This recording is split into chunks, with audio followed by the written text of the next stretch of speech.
Great. Good evening, everyone. Thank you for joining another webinar series of RBS. This is the first, yes, again, for everyone, this will be a copy coming in. I can see the question. So idea is that this is the first of kind of unique webinar we are running in to make sure that how to choose a career, what are the options going in, and while you're choosing a study options in New Zealand, what things should be taken care of. We have a career coach with us, which is Pratishtha Purohit.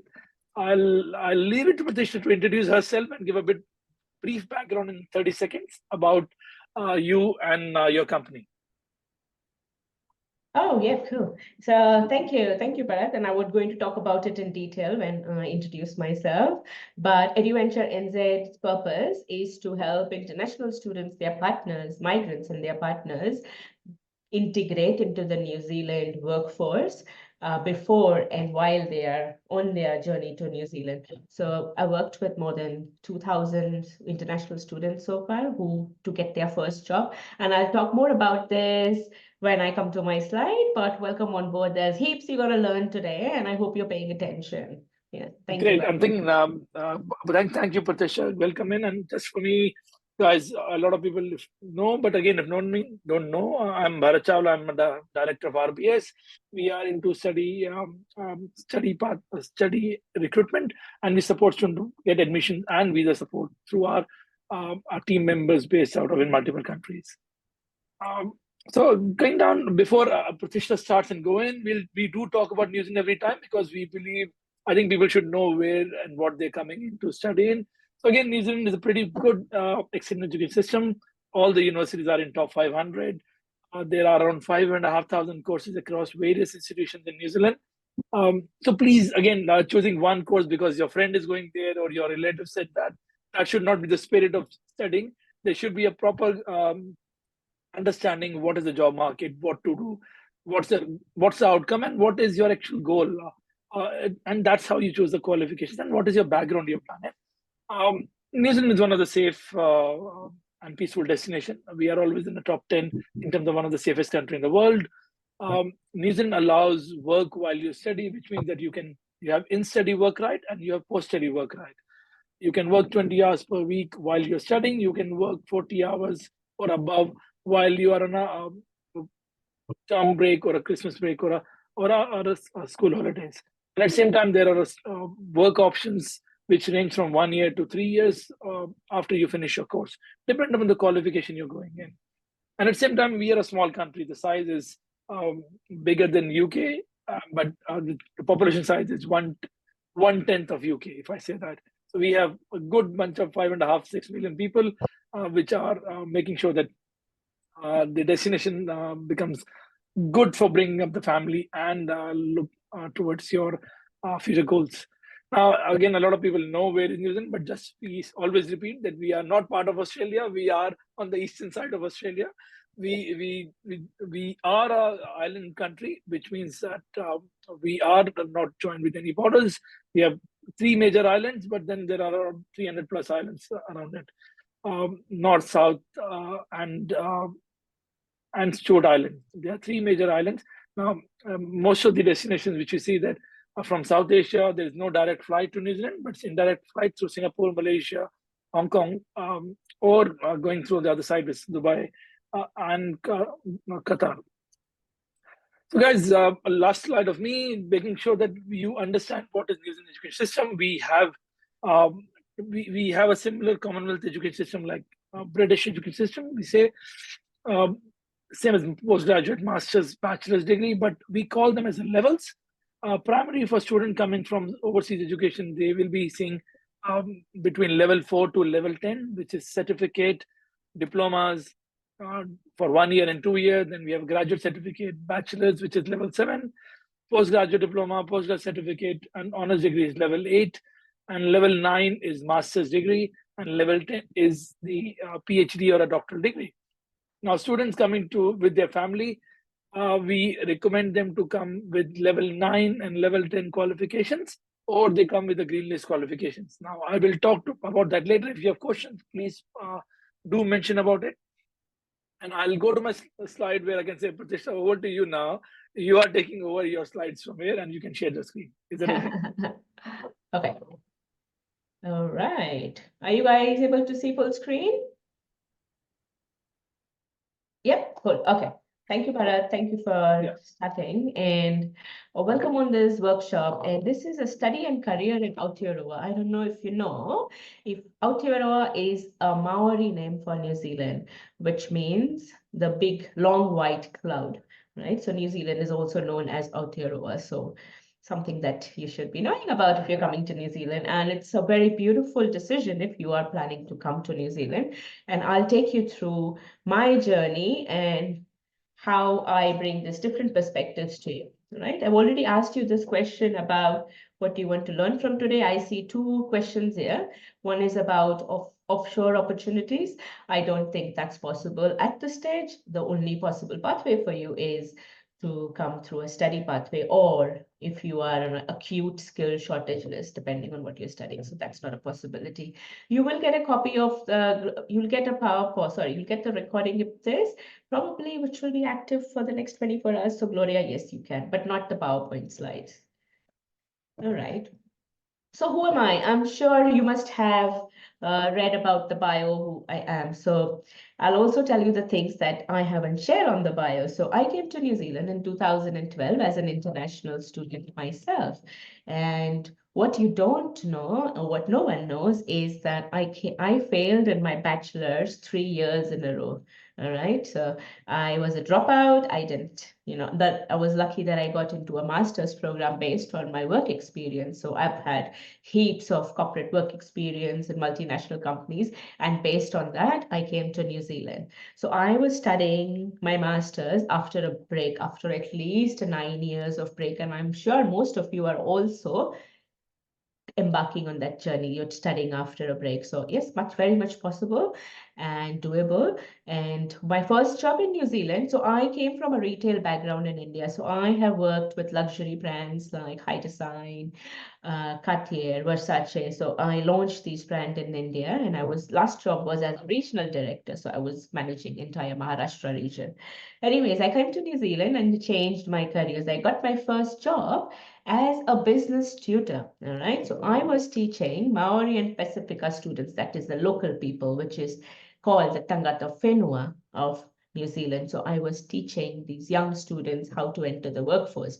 And based on that, I got my residency. All right. And after that, when I was a student, there was nothing like this service where someone can explain to you what's going to happen when you come to New Zealand. From India, you say, oh, you go, you're studying, there is job waiting for you, you would get job immediately. And that's the assumption that most students have.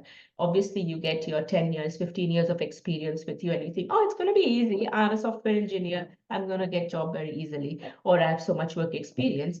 But that is one of the toughest part, is getting your first job in New Zealand, because the employer is expecting something different, and what you have is something different. So there is no one to adapt this in the beginning. So that's why Eduventure New Zealand was born. So to help international students understand what New Zealand is like, how it's different, what the culture is. Right. I've got 2 postgraduate degrees, one master's in business and one in adult education and training. I've given my TED talk, and I right now work as a career coach.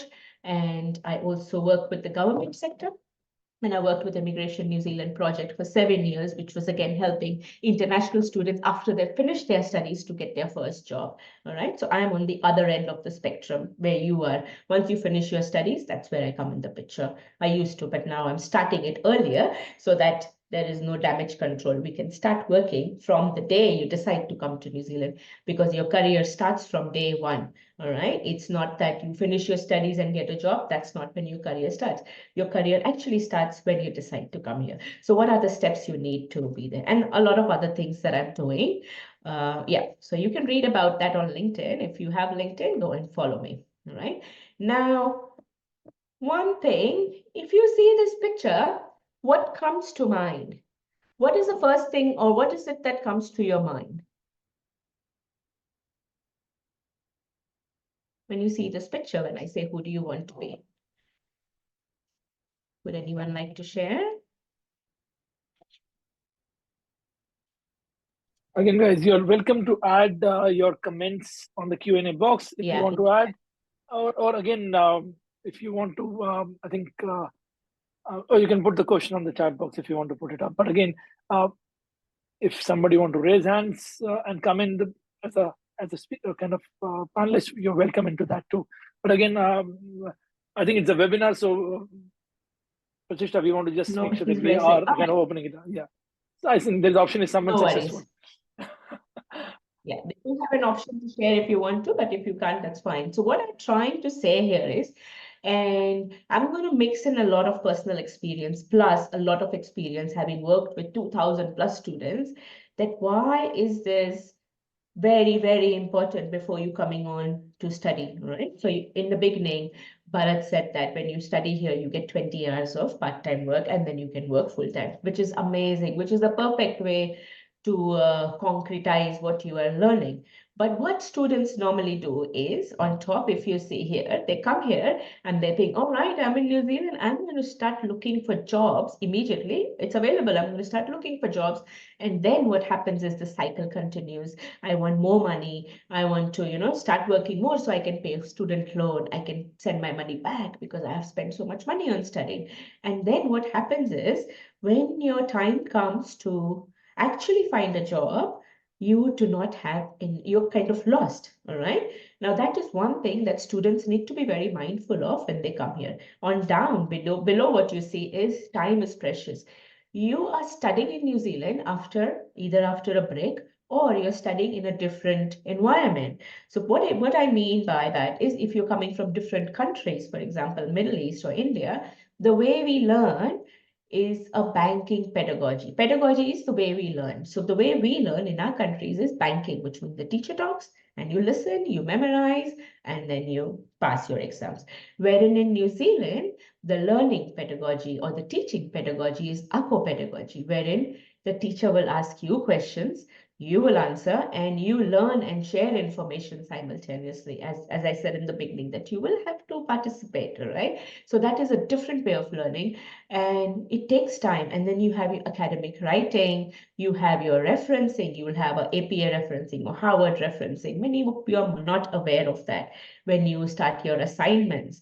There are different ways of making assignments. So what I'm trying to say is for the first 2-3 months, I would highly recommend not to look for a job. You should be looking for something which gives you opportunities to connect with the New Zealand community through volunteering or just shadowing or just observing or just having some hobby, but not looking for a job. And nobody is going to tell you this because everyone's like, oh, you get 20 hours of work, start working. I would say no. Focus on getting very good grades. So down you see here, you value time, you focus on your studying. Make sure you do what you came here to do, study and get good grades, at least in the first semester, because then you will get a grip of, okay, you understand the system, you understand how it works, and then you can look for a job. And believe me, once you start getting good grades, everything falls in place. Your teachers like you will have more connections, you go to industry events, you meet people in your industry, and that's when you actually have your work experience, your work visa, you also have a job and you also have a degree. Believe me, I have seen many students who've come here, started working, and didn't get good grades. And in the end, 50% of them had to go back. All right. So you have to be very, very strategic in crafting your career in New Zealand. Any questions so far? Okay. All right. Now, my next slide is just a very real figures. All right. Now you see here the population of different countries. Right. Now, where do you see New Zealand? It's 5.123 million as of now, which is not even a small suburb in one city in India or another country, right? So the purpose of this slide, and this is from the world population. So the purpose of this slide is that you are in the pool of 5.1 million people looking for a job, competing for a job. And every person is equally qualified or highly qualified. A lot of people have masters, a lot of people have PhD, a lot of people have lots of good skills. Then if you are competing with them, why you should be the preferred candidate? All right. So finding work in Aotearoa is very different than finding work in other countries. Right. So how do you understand the job market? How do you understand what the employers want? And it's a very interesting, and I will show you in the next slides, why is there such a big difference in what the employer expects? Well, just give me a moment. I think I forgot to put my charging on. Just give me. All right. All good. All right, so why this happens, all right? Now this is, and I'm also an intercultural communication trainer, so I give trainings to a lot of government organizations who work with migrants to understand, to help them understand how to better work with migrants, how to make communication easy and overcome the barriers. So one of the key things that stand out is, on the left side, you will see the power distance, right? The low power distance countries here, these are the low power distance countries, and these are the high power distance countries. So we come from these countries. What it means by high power distance is there's lots of hierarchy. Your boss says something, you have to listen to it, right? If you get an order, you have to do it. There are a lot of things that, that's where you live, what car you drive, how much money you have. It's very important. Where in here, you see New Zealand, nobody cares, all right? Nobody cares if you are going to work without shoes. You could walk to work without shoes, go to work on a bicycle, go to work. It doesn't matter where you live, who you are, what you do, right? The only thing that matters is that what you are as a person and how you are integrating into the community. Now, the other part of this is the type of society, right? And this is super important, and nobody shares this with students who are coming into a completely new environment. Like, you're coming from a collectivist society here, which means mommy, daddy decide what program you should study, what university you go to, and who you should marry, what you should do. These are the collectivist societies, all right? And it's very good, nothing wrong in that. But immediately you come to an individualist society where you are making your decisions. You are responsible for your own career. You are responsible for whatever happens to you. So the ownership is completely on you, all right? Which also means that while you're studying or when you are in your university, you are responsible for your own learning and your own progress. If there is something you don't know, you will be picking up and learning it from somewhere else. You cannot expect it to happen the way it happens here. So that plays a big role. Another thing that plays a big role is the power distance. You may be doing high profile jobs there. When I came from India, my last role was as a regional director. I had around 300 people reporting to me. When I came to New Zealand, I was thinking, I'll get a job. I could at least start selling in the shop. But no, it was not possible because they said they want Kiwi experience. Now, what people mean by Kiwi experience is the way you work with each other, the way you do sales, for example. In India, the sales would be buy this. You will not let a customer go unless they buy this product. Wherein in New Zealand, if you do not have the product, you will probably tell the customer, look for it online and say, you go to that store, I will call that person and tell you to keep it aside. So things like that, it's very different. So this plays a very big role. So having this understanding about the culture and how people work is super important, okay? Now, one big thing is the reality. This is what the hidden job market. You all must be going online on Seek or whatever job sites that you see. You will also see below that they would like a New Zealand resident or a New Zealand citizen or something like that. All right. Now, that is because they want experience, and certain companies would only want to work with locals, right? But there are ways that you can get into the job. So when I completed my study, and a lot of my students, a lot of my clients that I work with, we start looking at full-time jobs 3 months before they finish their studies. So by the time they finish their studies, recruiters should be calling them for an interview. They are not even applying, all right? So how do you target that? So this is the hidden job market. It's a very small country. You will only see 30% of the jobs are advertised, right? Why? Because advertising is also expensive, and people would employers would rather rely on their staff recommending someone or someone recommended through their network, which is 70% of the hidden job market, all right? Now, what students, what migrants do is they apply for job like this. They will go on Seek and they will apply 100 CVs, 100 jobs like on Naukri.com. everywhere you apply, all right? And whatever advertisement you see, and then you approach recruit. This is how you apply for a job. But the actual job search happens here. It happens through networking. And the networking that I am saying, or references that mentions in New Zealand, is very different than India. It's not like, oh, Bharat, I know you. I know this guy, Bharat, he'd be very good at this job. Not that way. It would be like, I worked with Bharat and I really admire his enterprising skills, and he would be a very good addition to your team. So someone who can vouch for your skills, not for your existence. Okay. So that is really important. So how will you get that? It's simple as that. And if you decide to join the boot camp, which we will talk about later, we will go deep dive in this, that how do you actually get your first experience? How do people know who you are?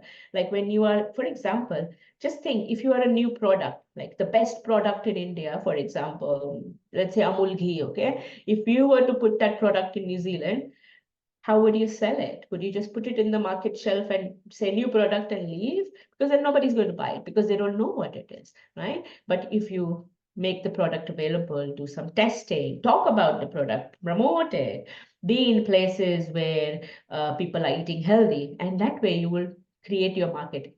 That's the same thing with you as well. You are a new product in a new country. So how will you promote yourself?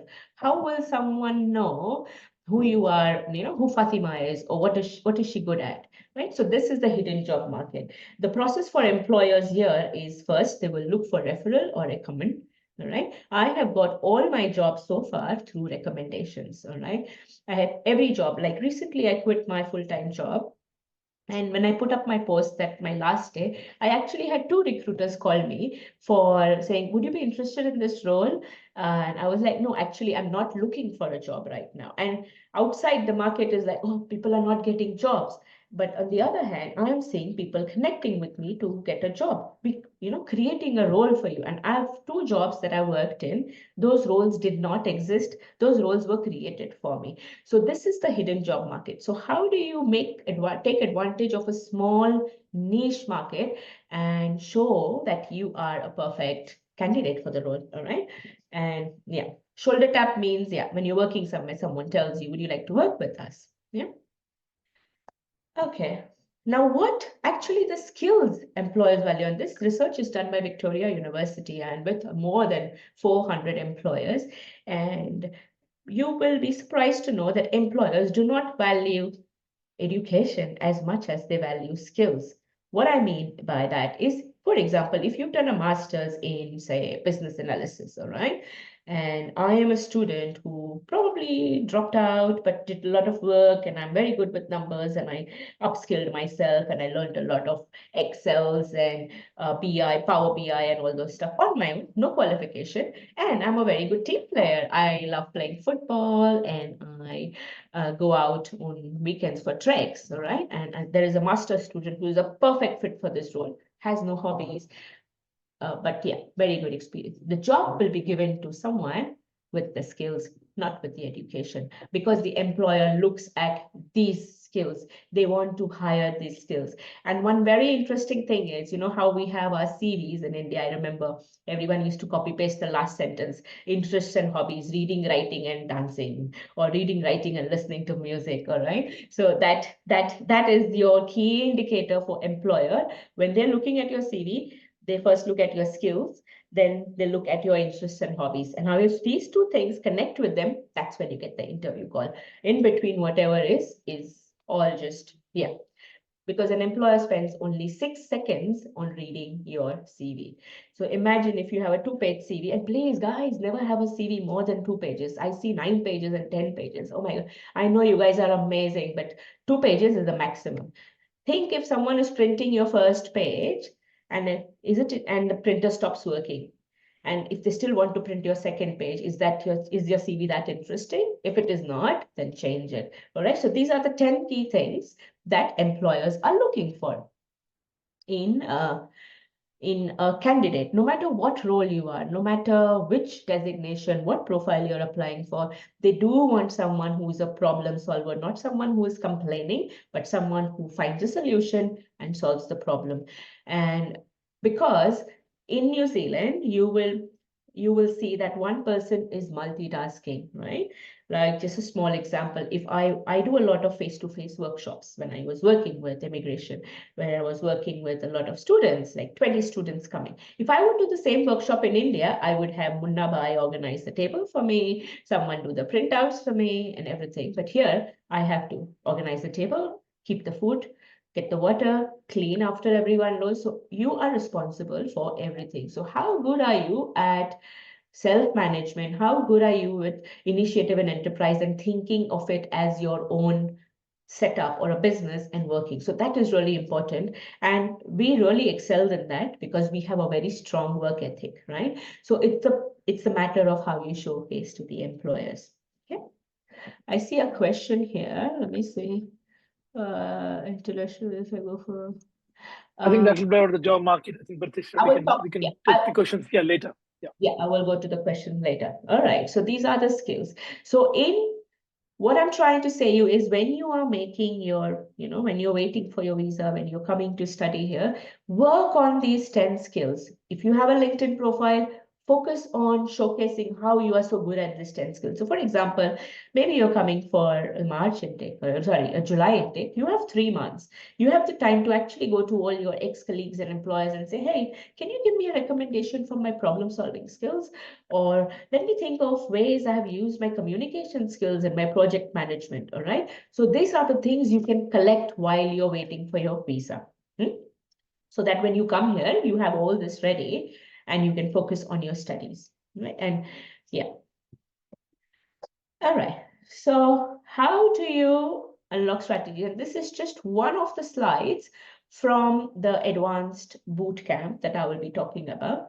And in that, we will go deep and we will have actual strategies which you can start working on, right? So you take ownership, you do your research. How do you do that? What are the New Zealand requirements? I did just briefly see someone talking about human resources and international relations. For example, what are the requirements for human resources? So I'm working with a client right now who has 13 years of experience in the United Kingdom. She's from the UK. She has HR and what do you call that? Negotiation experience, yeah. So, but if she wants to work in New Zealand, she needs to have a New Zealand human resource experience. And now you may wonder, what is this New Zealand experience? Because in New Zealand, human resources is different. We have the Treaty of Waitangi. Now, the Treaty of Waitangi is a different workshop in itself. It's basically the guiding document of New Zealand. It's the living document of New Zealand. So it talks about the 3 principles: partnership, protection, and participation, right? Now, everything that happens in New Zealand always goes back to these 3 principles. Healthcare goes back to the treaty. Your HR goes back to the treaty. Even construction goes back to the treaty. You are a civil engineer, and if you were to dig a hole somewhere, you have to make sure that that land doesn't belong to EV. EV means the local people, the tribe, the people of the land. So everywhere you need to have that New Zealand requirement to check whether you know about it, right?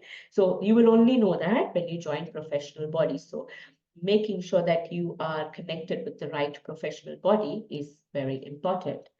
Networking. Now, how do you build relationship? You have no one. No, what I mean by networking is not your uncle and son living here. No, that's not your network. And that's not even your community. And I would highly, highly recommend that when you come here, you do not approach your community for a job, because that's where exploitation begins. So I would say go full on. You've come to a new country, just start afresh, start on your own. So how are you going to build that relationship and make that network so that people start taking you as one of them, right? And you feel included. So that's all about your well-being as well. And LinkedIn is the preferred way of connecting in New Zealand. It's really popular. And then one more thing about LinkedIn, it's not about quantity, it's about quality. All right. Now you will see, and if you get a chance and if you're smart, I would like you to just observe how LinkedIn is used in India, with like the way people comment on each other's posts, and observe someone in New Zealand. Follow me and see my posts and see how people comment and respond to posts. There's a huge difference, all right? So whatever country we have, we love to share how much we know more than they know. If someone has shared something, oh, you could have done this, the suggestion is given. Wherein in New Zealand, communication is like, you appreciate the person, you acknowledge the person, like, oh wow, that's a great achievement, that must feel really good. They celebrate with the person, and that's it, leave it at that. So there is a very different way of communication, and this is one of the biggest barriers that migrants face in communicating is, and I have a lot of Kiwi connections and friends, and I do a lot of research with them, and they say that normally students, they don't talk to us, they don't say respond to how are you, or they don't come out and ask any questions. So those kind of things, because asking a question is not you're dumb. Asking a question means you're very curious, right? So that is a shift in mentality that, oh, I didn't know that. I thought asking a question shows that I'm silly. No, but it's exactly opposite here. And here you will see everyone will probably wish you good morning, and you'll be wondering, why is everyone wishing me good morning? And how do you respond back? So how do you become this different personality when you come here? You don't have to change who you are. You bring your cultural capital with you.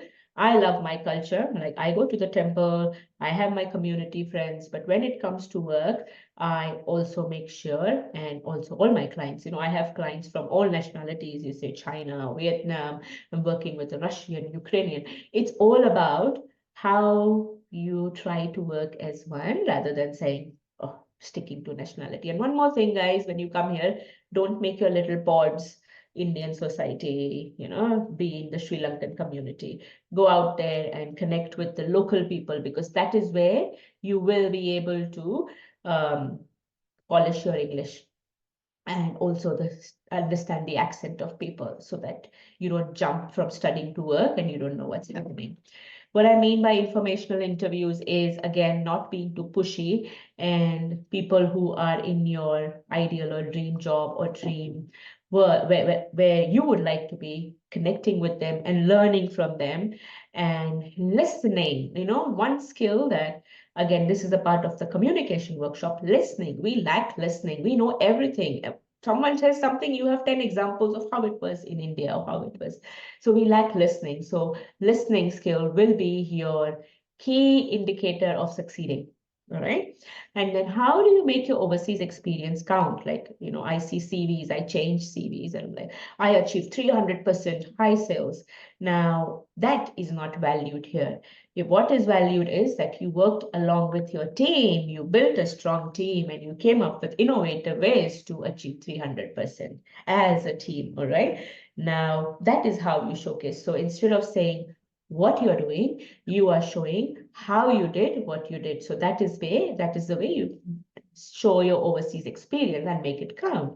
And how do you follow up? What is the email? How will you write a message? You can't, nobody writes, dear sir, dear ma'am. So how are you going to write to them? People are very informal here. So it does not start. And I see sometimes I get emails from, a lot of emails from India, and I see it's up to the mark. Please find attached. No thank you, no regards, nothing. All right. It doesn't, in New Zealand, communication is very different. It will be like, how are you? I hope your day is going good. Or I hope your weekend was good. And then it starts with a little bit of informal, and then you come to the formal, and then you close again with something nice. So how do you create or learn that style of communication? Because you will be learning your academic writing style, right? That's different, right? So when you come, you will be writing your essays and assignments. That's a different writing. This is a different writing. So you have to learn how to balance in between those things. And obviously job search diary, which will be one of the things that we would talk about. And I will give you a diary, how to maintain that when you do the camp. Okay.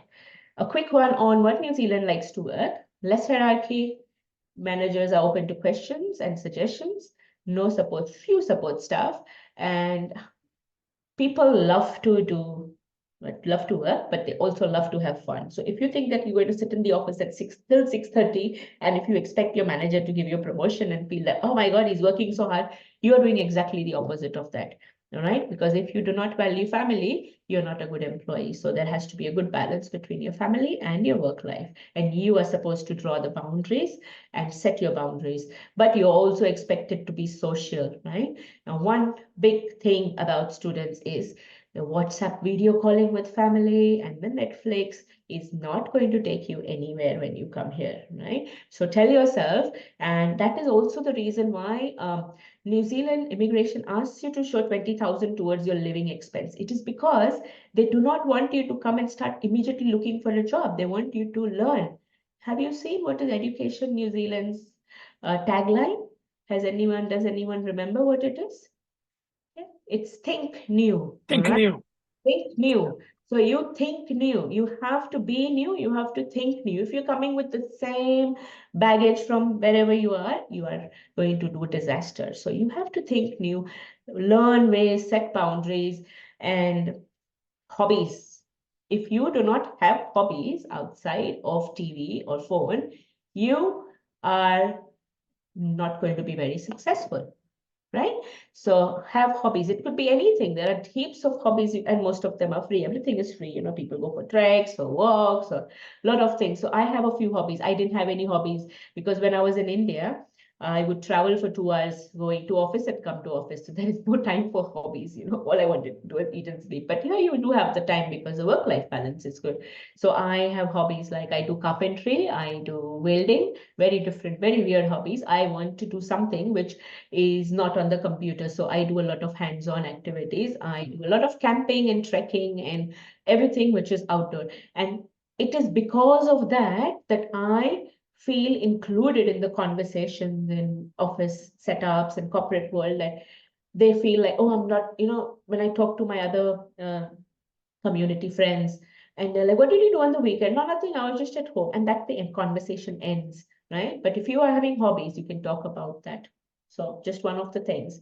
They like employers who think independently and work without being supervised. I've had clients from so many countries. One of my clients from China recently called up and said, she's a software engineer. She's like, do I ask my manager what I'm supposed to do? Because I have no idea. I've not been told what I need to do. So yeah, so you need to go and check with your manager. All right, what are the things? You need to manage yourself, right? That's the individualistic society we spoke about in the beginning. And you work well with others, you contribute ideas and feedback. Do not sit quiet, and share your ideas, ask questions, show initiative, find solution, and have a can-do attitude. And do not wait for things to go wrong.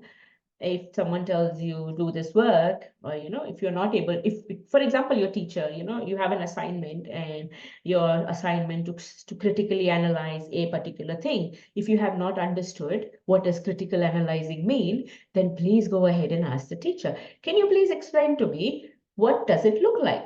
All right. Yeah, so that is, you need to ask questions if you need help. Don't keep up to yourself, and do not go to other people who are like you. So I often get students telling me, but someone told me, and I tell them, can you tell me who is this someone who told you this advice? Oh, another student. So does the student have more knowledge than you? It's not possible. So always go to people who are certified or qualified to give you the right advice. Like immigration advice, you will talk to an immigration advisor. You will not just ask your neighbor to give you immigration advice. So make sure you go to the right source of information. Okay. Now, this is the cool thing. Now, this is from Immigration New Zealand website, the research done by immigration. So what normally happens is, I don't mean to scare you, okay? I don't mean to scare you. This is the reality of what happens. And this was also a part of the migrant settlement strategy. When people come here, you feel like, wow, it's such a beautiful country, so green, so many things to do. And then you will have lots of things like, and that's where I said, don't be disappointed when you don't get the job, because you will not get the job immediately when you come here. So you should be mentally prepared that I am going to just focus on my study and nothing else at the moment. You may feel a little low. You might have a bad experience, that frightens you. You might have never lived alone in your life, and you're coming alone to a new world altogether. You might get scared. And if you're coming during winters, it's a little bit, if you're not used to winter, like someone like me who comes from Mumbai, I'm not used to winter, and it can be a little bit sad, like, oh, I was so happy back in the sunshine. So things like these happen, and some of you will say, I'm going to fight. Most of you will say, I'm going to fight. I'm going to do this. All right.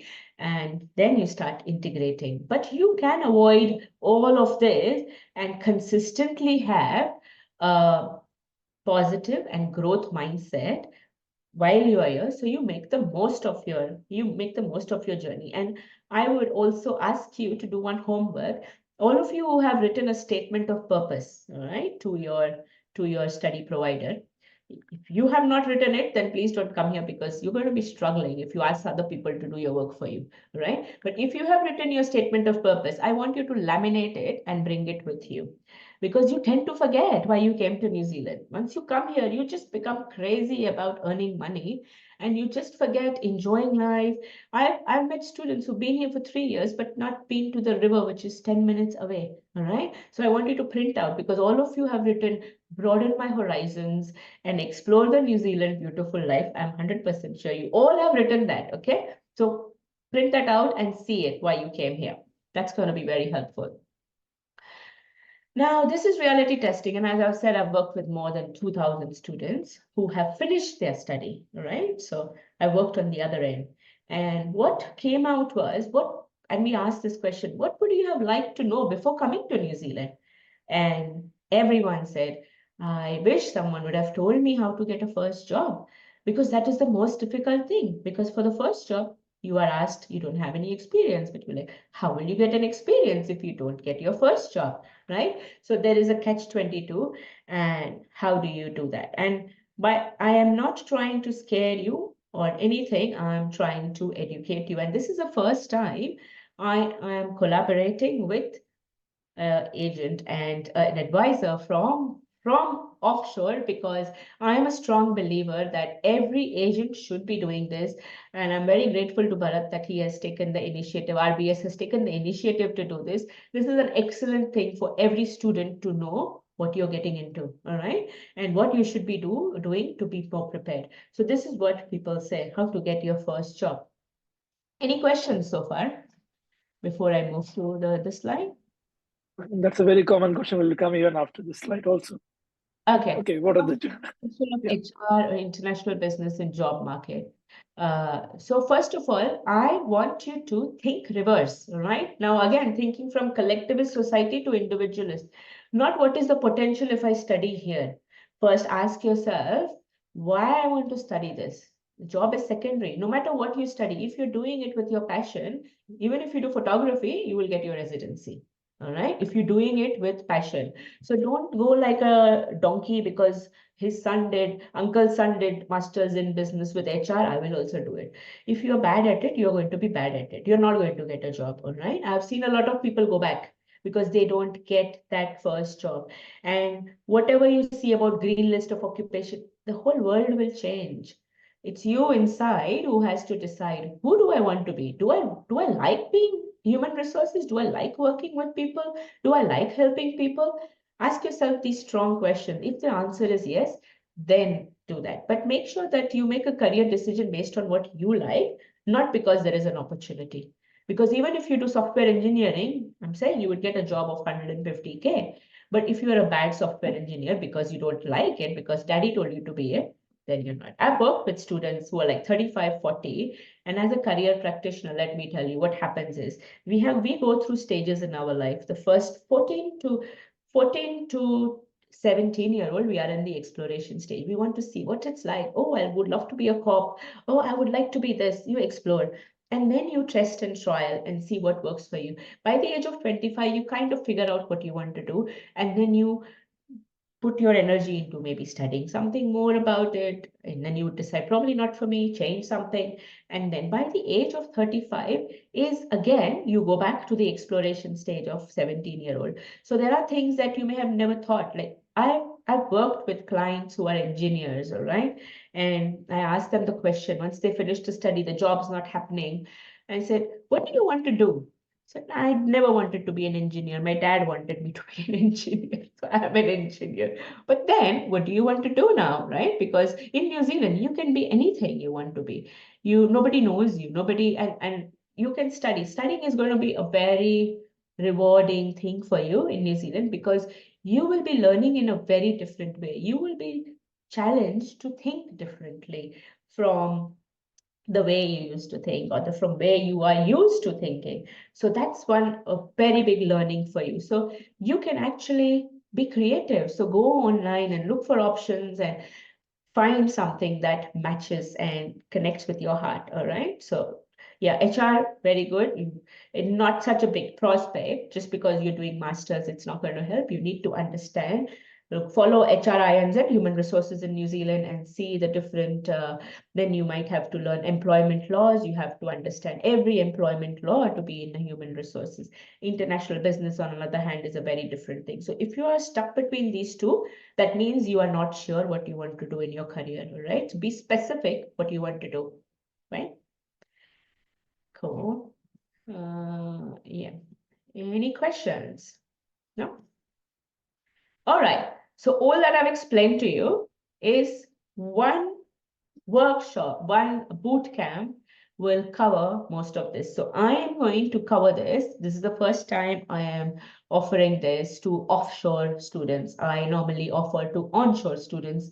I work with the Ministry of Education and I offer to every international student. So last week I have delivered my culture workshop to 6 universities. All right. So all the new students who come here attend my workshop. So this workshop is before that, when you are waiting for your visa and just wasting your time. This is what you do and prepare yourself. How do you plan your career from day one? What is time management? How do you, and I'm going to teach you effective study techniques. Remember, I told you I failed 3 years in my bachelor's, and when I came here to study, I got 4 student awards, one international student partner award, one academic achievement, one dean's achievement, one community service. I got scholarships while I was doing my master's, right? So how can someone who is failing debit credit get so many scholarships? And I help students with academic writing and how to make sense of assignment and answer those questions, because it's more like a storytelling approach when you're talking about your assignment. So how do you have effective study techniques? How do you leverage your academic resources, like your guest speakers, like the people that you meet for internships, to actually build a strong network? So when you are ready to get a job, you have this big network that you are going to and say, they already know you, right? So when I did my master's, I presented to my master's research was virtual reality for training. And I presented to Atwood Cousins, which is one of the biggest IT recruiters, and he gave me a reference letter. And when I finished my studies, I got my first job before I graduated, full-time job, right? So my employer had to wait to pay my salary because I didn't have a work visa. And I got my residency within 3 weeks of applying. It was still very difficult at that time, but I got it because it was not in shortage, but I was training the Maori Pacifica students in business. And I got strong references from my students, from these people, and all of this was happening when I was studying, all right? So this makes a huge difference, right? How do you transition from studying to professional life? So, and vice versa. Some of you are working, going to study, and then going back to work, right? So how do you transition? It's not easy. You're managing many things. And if you're going to come here with family, you are going to manage that as well, because you also need to see how well your family feels emotionally and physically coming to a new country, right? And then so it's a 2 days boot camp. I made it 2 days. We'll be working for 6 hours together, and you will get heaps of resources where we talk about the New Zealand job market, strategies, how to work on LinkedIn, and decoding Kiwi lingo, which is New Zealand's lingo. You understand, you have to understand that, or else you'll be like, what? I don't understand. How do you make a CV? And I will also send you a template after this workshop when you complete your fill up the form, and I can send you some resources. And yeah, how do you leverage all these opportunities? And financial fitness, how do you make sure that you are not broke at the same time you are looking after your emotional well-being, your spiritual well-being, and your family well-being, all right? And how do you set this healthy balance in your life? Because all of this starts from now. Or the other package, those of you who would like to work with me one-on-one. And by the way, this package is a very good opportunity for you to sign, because if you take this package and sign up, I think Bharat will tell you the date, but if you take this package and come through RBS to New Zealand to study, then either you could take a refund of this money, or you could get another boot camp, which is post-arrival, which I do with students over here. All right. So either of these, it's turning out to be free for you if you are coming with RBS. So it's a very good opportunity, and you should be leveraging it. And please, when you see people mentioning that job assistance, nobody can give you job assistance sitting in India or sitting in your home country, right? All that information is available online. The job assistance and career in New Zealand is extremely different from where you are. So make sure that you see the right source and get the information from the right source. Yeah, and So if I you think I can add few things here, Pratishtha, that again, this is even for our partners working with us. There are opportunities we are working with Eduventure NZ to make sure that students getting this opportunity to take these courses, and then how we can transfer the credits of the course to the other course. So there are opportunities to work together on this, and we want every student to get benefit out of it, because we see it's kind of a steps charter for everyone to like, that yes, there is someone who can look after their basic requirements or basic things, and it's kind of a small session which we recommend to every student to go in any case, guys. Again, students are there, partners are there, or counselors are there. It's good to go and understand the market, and the faster we understand or student understand, the Yeah, good opportunities come to them. I yeah, leave it to you, Pratishtha. Yeah. totally. That's very well said. Yeah.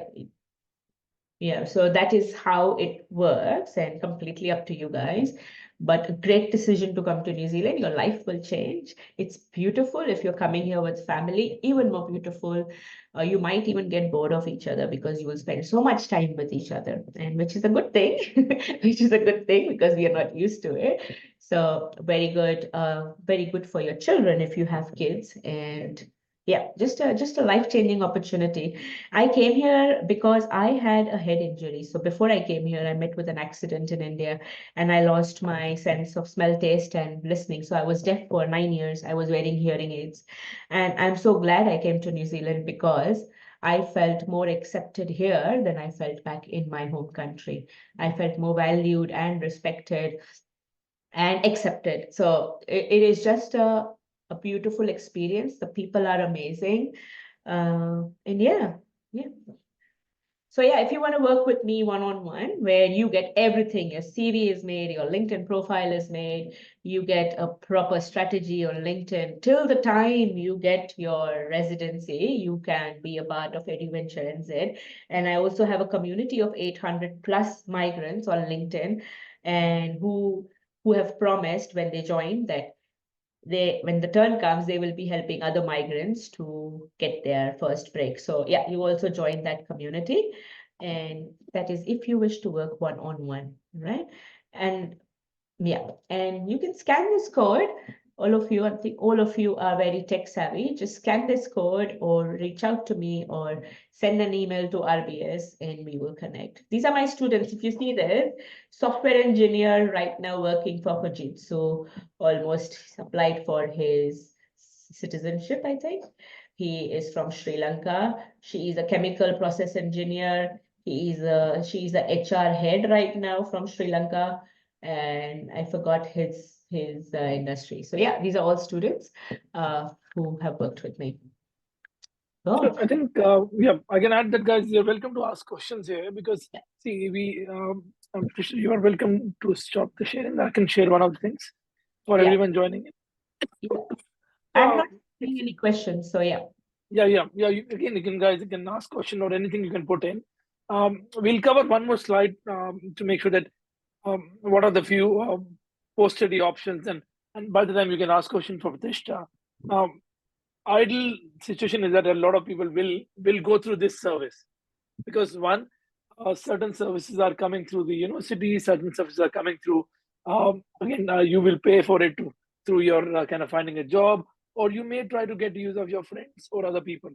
Now, why we are bringing in, we see that there is a problem that people have to be more prepared, and we are trying to make sure that your 3 to 6 months first journey becomes more smoother, rather than it becomes a bit challenging and say, okay, what to do now, what to go next.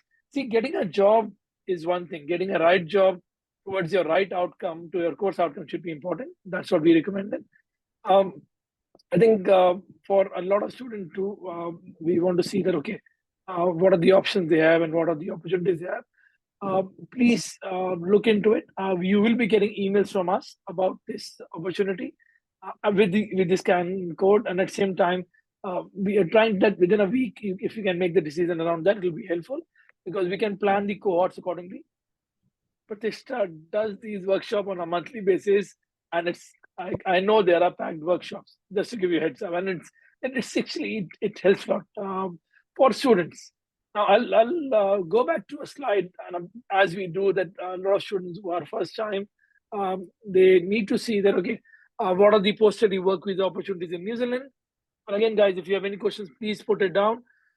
Even if it's not relevant to the work option, but we can still try to answer again for the job or the market and how the market side look like.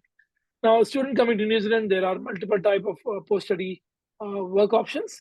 If you are applying for a PhD level 10, which is more than 1 year or 1 to 3 years, you'll get a 3-year post-study work options. If you're doing a master degree between 1 to 2 years, you're getting 3 years of post-study option.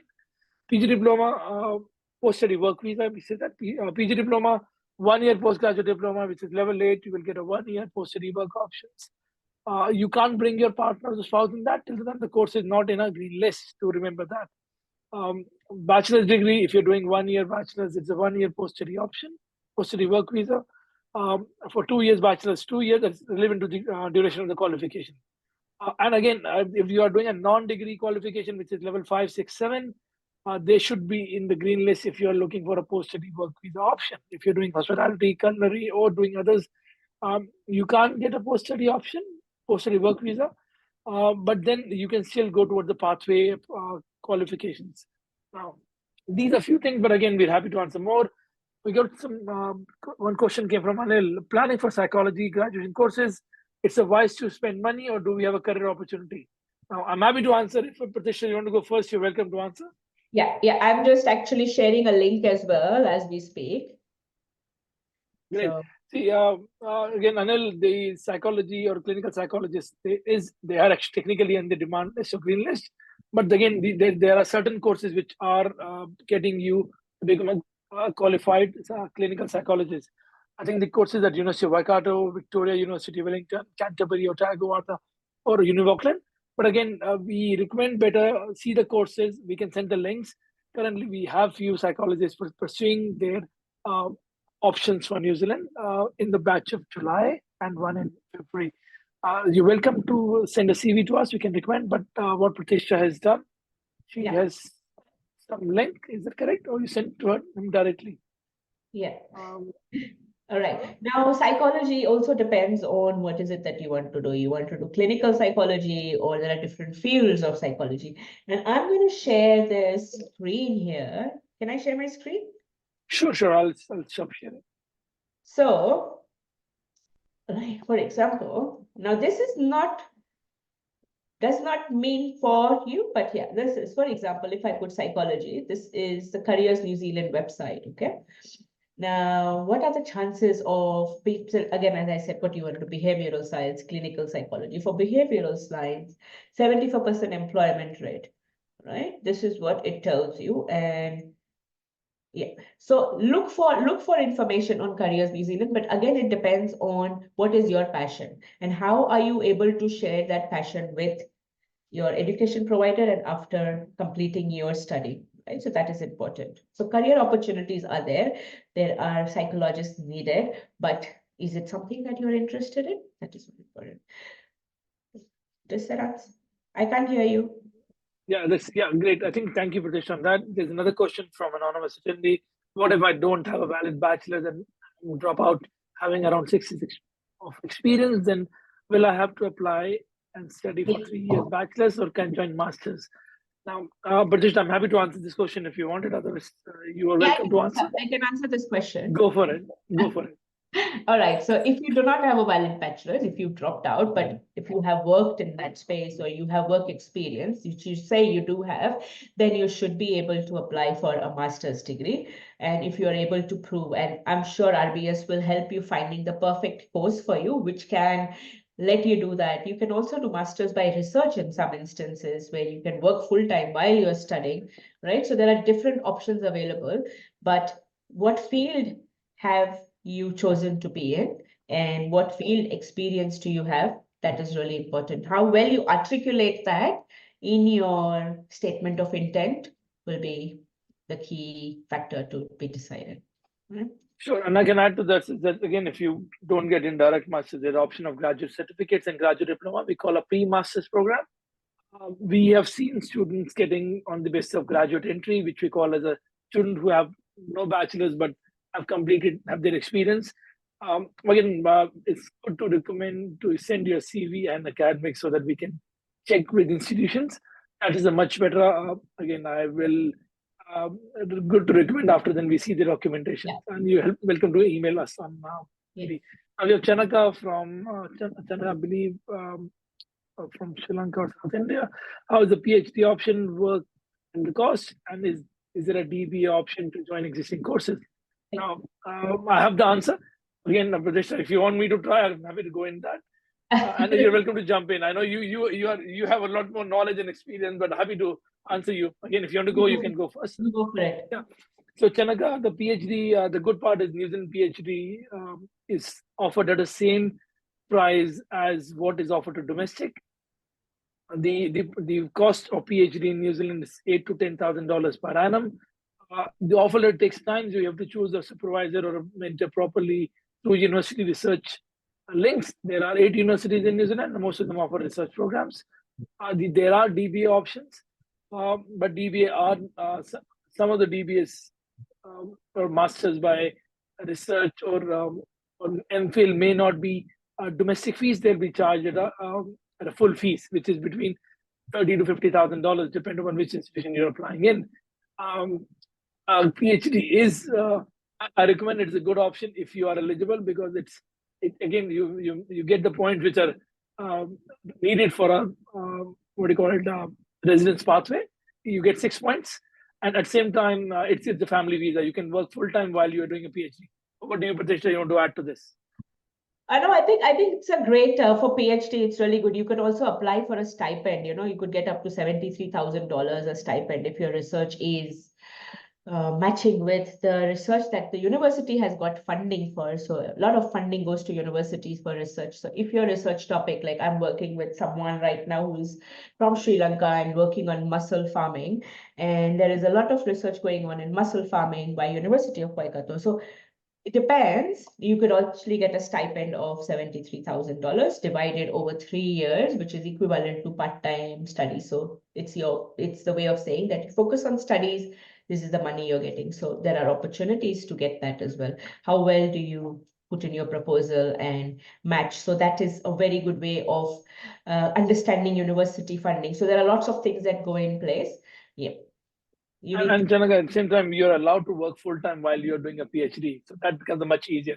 So we'll go to another question on uncertainty. If I do an MBA in a subject that does not in the green list and work for a related field or MBA, does that impact the PR chances? Now, just to give you a heads up, I always say that you don't need to go for a residence pathway always or green list option.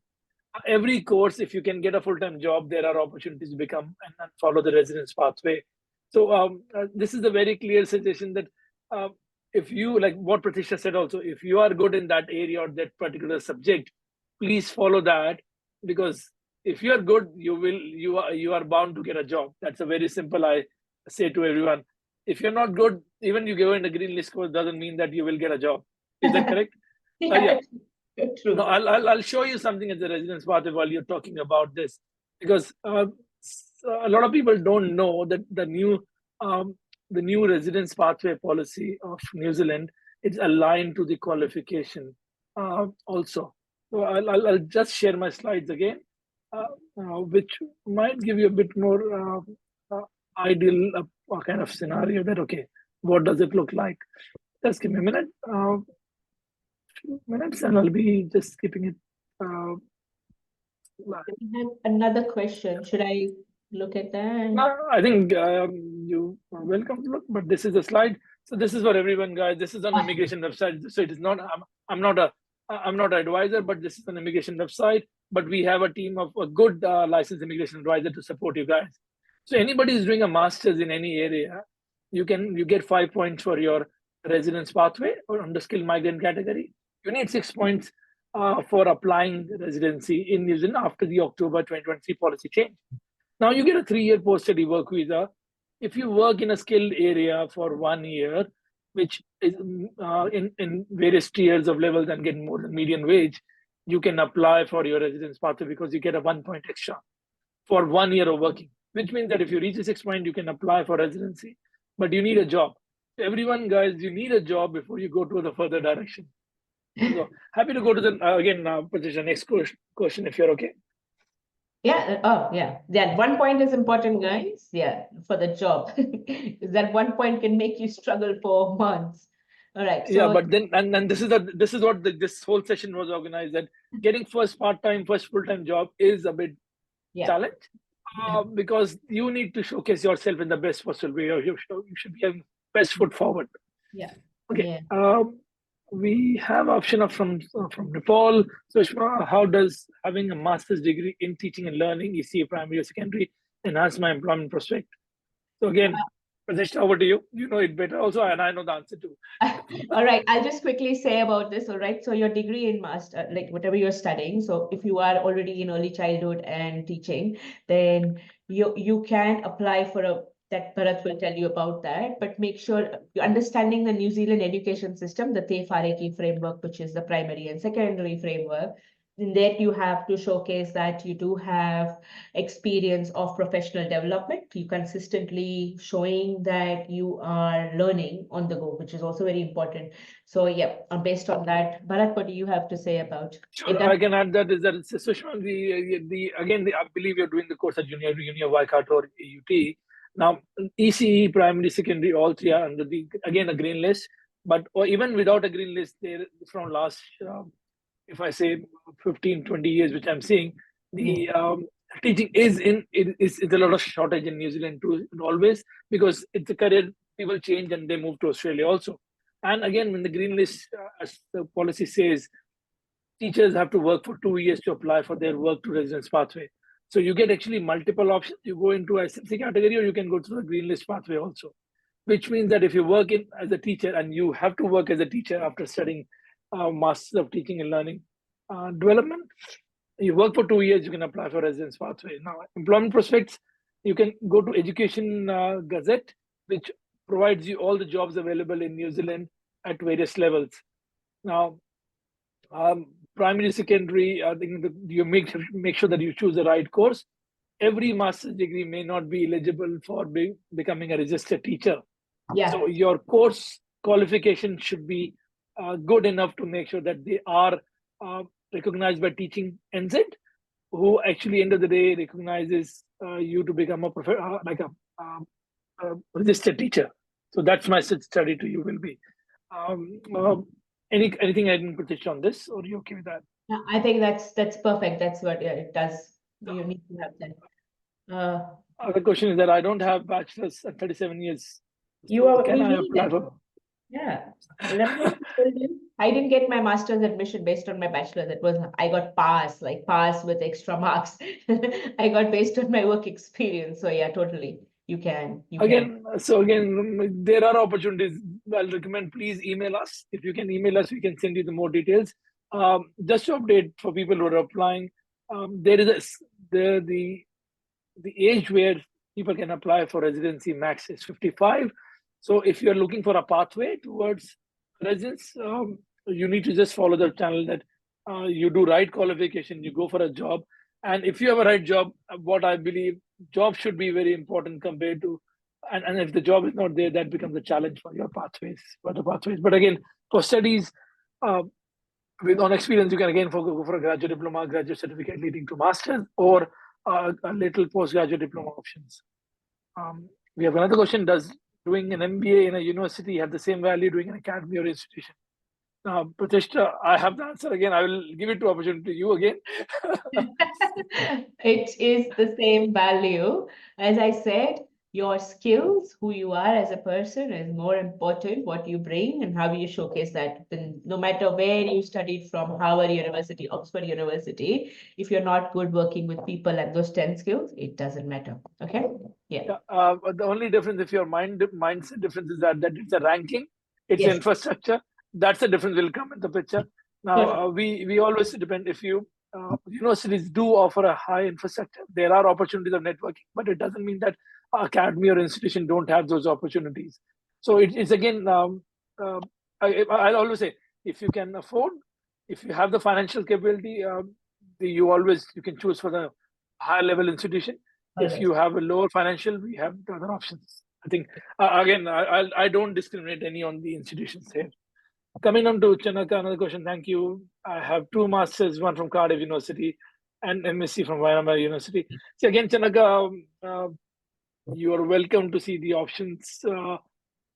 Depend if I remember you asked for a PhD. PhD for you, that what research area you're going in, and if that research is happening in a New Zealand university or any New Zealand university, please apply through that. Otherwise, nobody's stopping you to do the 3rd masters also. If you can't get a PhD, remember that. This is a very common question. We recently had a student from Sri Lanka doing that. Over to you, Pratishtha. I love Sri Lankans love doing their PhDs. I have so many clients from Sri Lanka. Oh my God, they just love doing PhD, which is like so brainy. But yeah, your research methodology, you will be probably, based on your 2 masters. I'm sure you must have had a research methodology paper. If you have that, then get that cross-credited and look for the research that you want to do. Yeah. Great. Again, guys, this is wonderful. If anyone have more question last minute, otherwise I'll give 30 seconds to Pratishtha. This is a wrap up. If you don't get any question, what do you see and what is the suggestion? And I think we look forward to see you again in more sessions. Over to you, Pratishtha. What's the last 30 seconds before we close the session? Okay, bye bye everyone. Thank you very much. I look forward to seeing you in New Zealand. I think that's great. But great, guys. Just to update, these all options from Pratishtha are pretty much. We'll be sending an email to everyone. You're welcome to apply within 7 days. And again, we at RBS are happy to support, which we believe every student needs these kind of opportunities when they come in. And thank you for joining us in this evening. Thank you, Pratishtha. I appreciate your time. And look forward to having you again.